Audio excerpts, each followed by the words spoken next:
La mañana de León, Astorga y La Bañeza, con Raquel Suárez. Y también con José Alberto Benítez, que llega con su sección de Saludable. ¿Qué tal? Buenos días. Buenos días, Raquel, aquí estamos. Pues hoy nos traes dos temas que yo creo que son muy interesantes y muy relevantes actualmente, ¿no? Uh-huh. Si te parece, empezamos con uno y luego doy paso al siguiente. Correcto.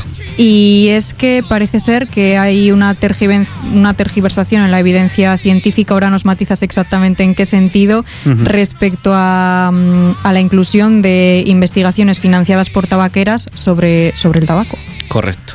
Bueno, pues por deformación profesional, como precisamente me dedico al tema de la investigación, me resultó interesante y aparte, bueno, pues siempre que sea volver a comentar un poco a la sociedad cómo funciona todo el tema de los estudios científicos, me parece un tema interesante, ¿no? Entonces, como ya he comentado yo aquí en otras ocasiones, cuando alguien quiere publicar un artículo científico, básicamente un experto en la materia que sea, sí, tiene que mandar el manuscrito de un estudio que ha realizado previamente, en el manuscrito explica qué es lo que ha hecho, y lo manda a una revista, y en esa revista hay una persona que es el editor de la revista, que lo que hace es mandarlo a otros entre 2 y muchos, porque hay veces que uh-huh, son pues incluso 14 expertos, aunque lo normal, sí, suelen ser 2 o 3, uh-huh, para que evalúen tanto lo que pone en el manuscrito como con la metodología que se ha aplicado, sí, y que se explica en el estudio. Y en base a eso, pues es lo que se conoce como revisión por pares, y en base a eso, pues deciden si el estudio se debe publicar o no, o si tiene algún tipo de defecto metodológico.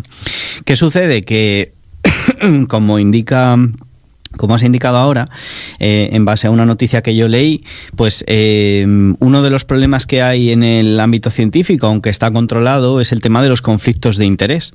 Entonces, cuando nosotros tenemos que realizar un estudio, siempre hay un apartado que nos obligan a rellenar, uh-huh, y es que si en algún momento ha habido financiación por parte de cualquier tipo de entidad, ya sea a nivel de un proyecto de investigación que nos han concedido desde el punto de vista de una convocatoria pública, porque salen, pues que lo indiquemos. O si hay algún tipo de entidad que no gubernamental que esté detrás del estudio, también tenemos que indicarlo. Entonces, no es que no se puedan financiar estudios, pero siempre se tiene que indicar cuando tú vas a elaborar el manuscrito quién te ha financiado eso, ¿no? Uh-huh. Entonces, claro, esto es peligroso cuando la financiación llega por parte de entidades privadas, y en este caso determinado cuando llega por parte, pues, de empresas que se dedican al tema del tabaco, que evidentemente ya hay 100.000 millones de estudios que han demostrado que no tienen ningún beneficio para la salud, y entonces ahí es donde radica el problema, ¿no? Entonces, bueno, en esta noticia se hace un poco eco de que analizando,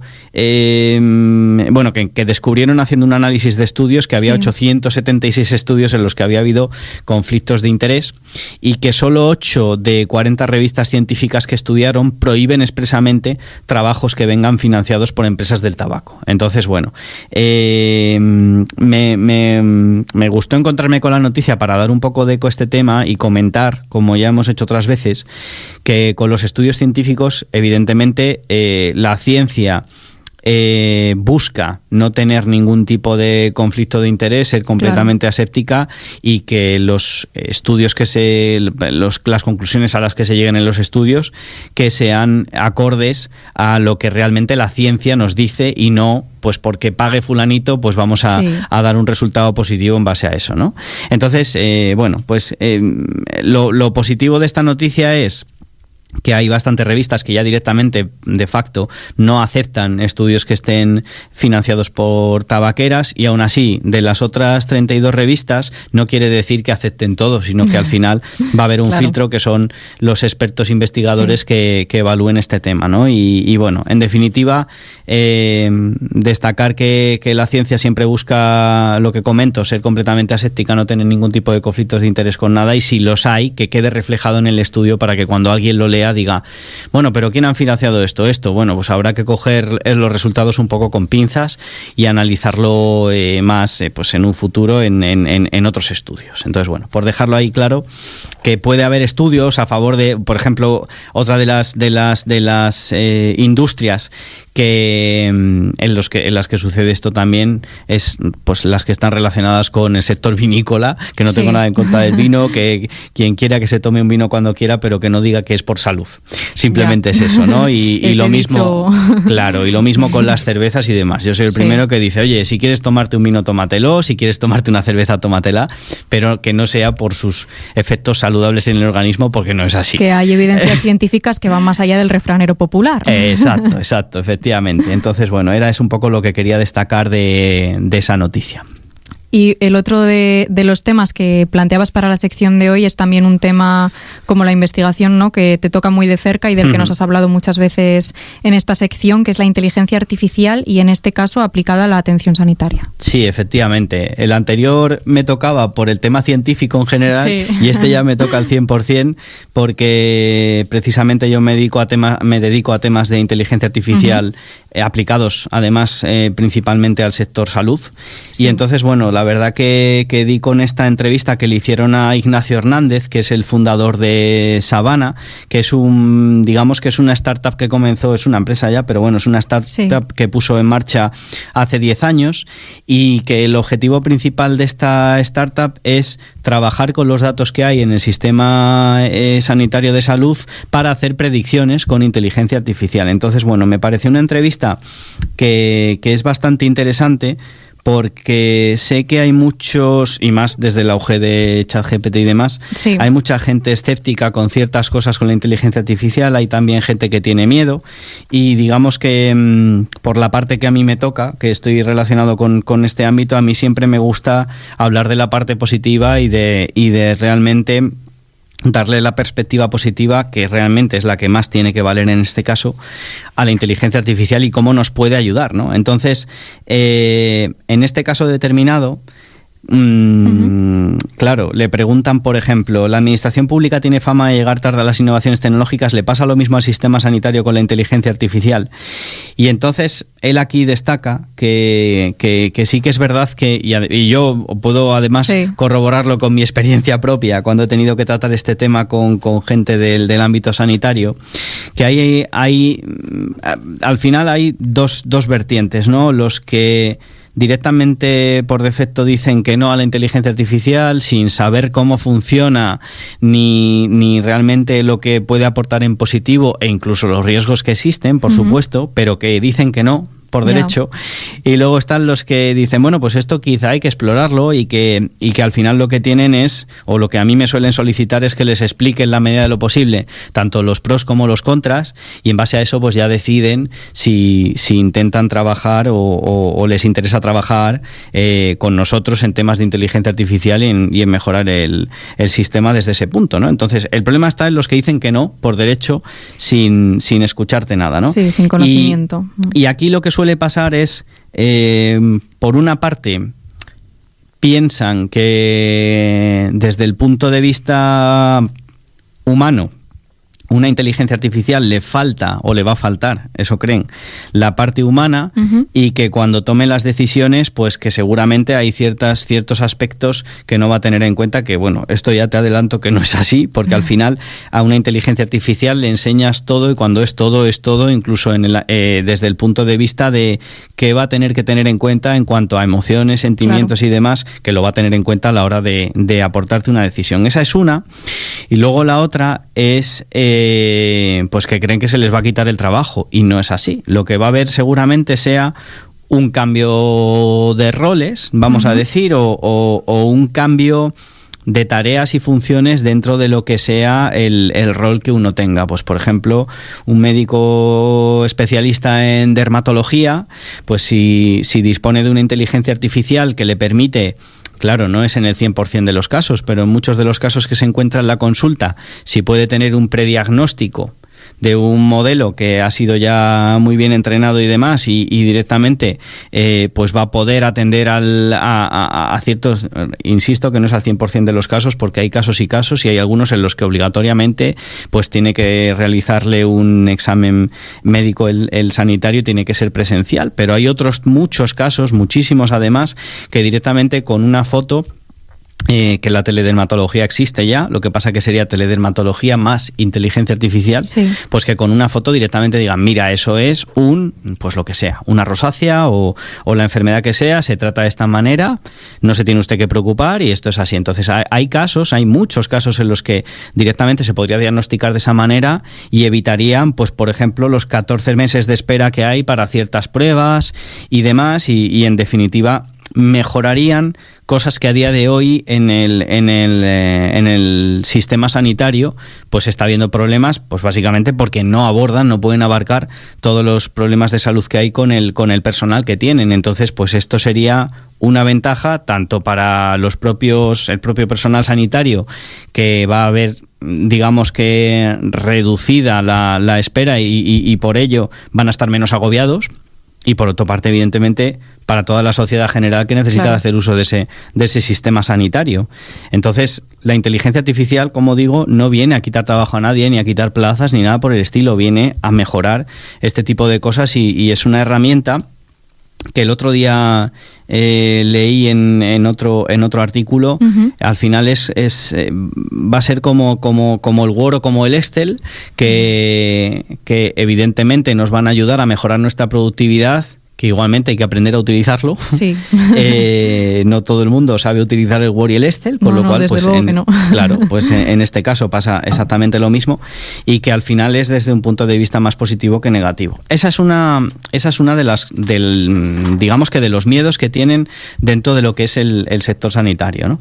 Pero luego está la otra parte, que es la de los datos. Uh-huh. Entonces, con la de los datos, me ha gustado leer un par de cuestiones y cómo ha respondido en este caso Ignacio. Por una parte, evidentemente con los modelos de inteligencia artificial, como ya digo ahora, se va a poder predecir antes de hacer incluso una prueba si alguien va a dar positivo o negativo o lo que sea, ¿no? Sí. Lo que sea la prueba, con lo cual se puede reducir incluso la necesidad de hacer ciertas pruebas. No se va a limitar al 100% de los casos, porque habrá muchas veces que la inteligencia artificial diga, no estoy del todo segura, es mejor que hagas la prueba. Pero bueno, va a haber casos muy claros que van a decir, mira, si quieres hacer la prueba, pero no hace falta porque se ve, ¿no? Entonces eso es un poco lo que va a ofrecer. Por otro lado, claro, la inteligencia artificial se va a nutrir de todos los datos que haya disponibles, en este caso en el sistema sanitario, que esa es la siguiente parte. Para que se puedan hacer modelos de inteligencia artificial que sean eficientes y que digamos tengan una eficacia alta, pues los datos tienen que estar bien almacenados, y esa, pues es una de las peleas también que hay con el tema del sistema sanitario, que no todos los sanitarios recopilan los datos de la misma forma, y entonces, esa sería una de las, digamos que de los peros que hay por en medio a la hora de poder hacer modelos que sean capaces de hacer buenos prediagnósticos, ¿no?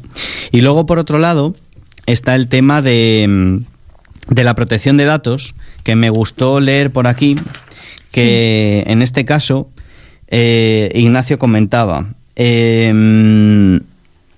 el miedo que hay es que una entidad privada utilice datos sanitarios, pero que la Ley Europea de Protección de Datos, en este caso del RGPD, del Régimen General de Protección de Datos, dice claramente que si el dato está anonimizado y es con fines de investigación, incluso es una obligación compartirlo. O sea, que es que encima incluso lo que dice la ley es que es obligatorio, ¿no?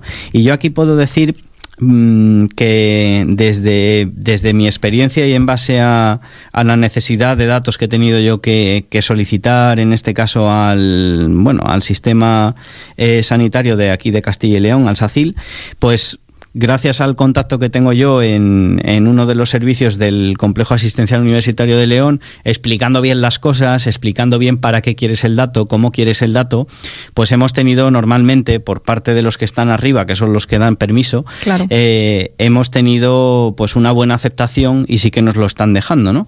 Pero sí que es verdad que ahí, digamos que a nivel regulatorio, dependemos de si la persona que está ahí arriba en ese momento decide que sí o que no. Y entonces esto es un problema, porque yo en este caso he tenido aceptación, cosa que agradezco, pero puede darse el caso de que haya gente que esté ahí arriba, que sea reticente y que diga que no. Y eso al final va a acabar repercutiendo en el avance del propio sistema sanitario y de las aplicaciones que pueda haber, pues en este caso en una comunidad autónoma o en otra, porque como las competencias de sanidad pues están repartidas por las distintas comunidades, pues puede ser que en Andalucía, por ejemplo, que me lo invento, pueda haber una percepción sobre el ámbito de la innovación tecnológica en el propio sistema sanitario, pero igual en Castilla y León es otra diferente, o en la Comunidad Valenciana es diferente, y entonces, bueno, pues al final, incluso los propios médicos, cuando van rotando entre los hospitales, dicen, jolín, ¿por qué aquí funciona mejor que en el otro lado? ¿Por qué no replicamos esto? Pues muchas veces lo de por qué no replicamos esto viene de este tema, ¿no? Entonces, bueno, me pareció un tema interesante y que al final el resumen o lo que yo quiero transmitir es un poco lo que dice Ignacio aquí, que es que la inteligencia artificial hay que mirarla desde la perspectiva positiva y que va a ayudar más que a entorpecer y que no hay que temerla, y con el tema de la privacidad de los datos, que evidentemente cuando se trabaje en crear modelos de inteligencia artificial con estos datos, que todo el mundo sepa que a nosotros no nos dan ninguna historia clínica con nombre, apellidos, edad y demás, porque no pueden, porque por la ley no nos lo pueden dar, y además nosotros no lo queremos, porque es una responsabilidad muy grande, y que eso está completamente controlado y que no hay que temer este tipo de avances. En definitiva, como todos los descubrimientos históricos, ¿no? Que hay que ver las potencialidades y los pros y los contras. Exacto. Creo que es una herramienta de la que nos podemos servir y que ha llegado ya aquí. Sí. Yo al final lo pongo de ejemplo siempre lo mismo, ¿no? La revolución industrial, la aparición de los automatismos, siempre todo el mundo dijo, pues me van a quitar a mí el trabajo de hacer esto manual, y realmente ha habido un cambio de roles y hay alguien que tiene que estar encargado de la máquina o lo que sea, o de cambiar algo de sitio, y ya está. Eso en ese ámbito, y en el ámbito de las tecnologías, pues qué decir tiene de la aparición del ordenador y sobre todo la aparición de Internet, que también al principio le dio muchísimo miedo a mucha gente, ¿no? Y ahora entonces, no sabemos vivir sin él. Exacto, eso es. Pues José Alberto Benítez, muchas gracias una semana más por traernos estos temas tan interesantes y tan importantes de conocer para realmente poder tener una opinión sobre ellos, sobre todo en un ámbito tan importante como es la salud. Pues muchas gracias, Raquel. Muchas gracias. Enseguida